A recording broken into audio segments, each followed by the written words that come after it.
Welcome to our channel. Today we how to activate TD Bank credit card, quick tutorial step by step clearly. To activate your TD Bank credit card, start by locating your card. Find the activation sticker on the front or back of the card. This sticker usually has a phone number or a website for activation.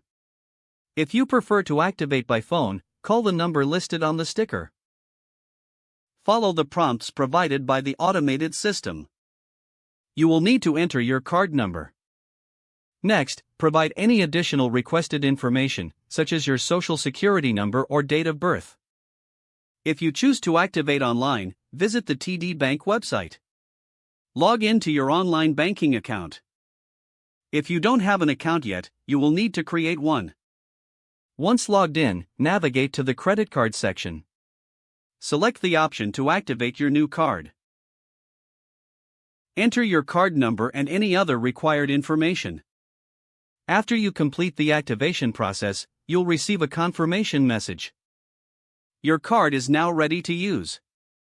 Always remember to sign the back of your card for security. If you encounter any issues, contact TD Bank customer service for assistance. Enjoy using your new TD Bank credit card responsibly. If the page does not load, refresh the browser or try again in a private or incognito window. Make sure you are using the correct email address, then retype it carefully to avoid small typos.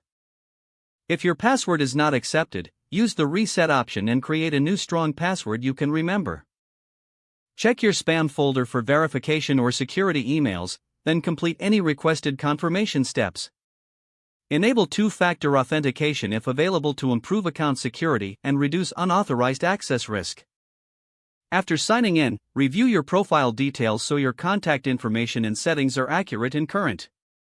If you see an error message, note it down and try again after restarting your device and internet connection.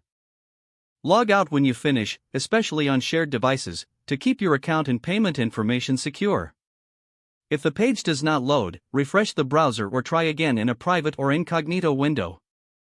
Make sure you are using the correct email address, then retype it carefully to avoid small typos. Don't forget to like this video and subscribe to our channel for more step-by-step tech guides.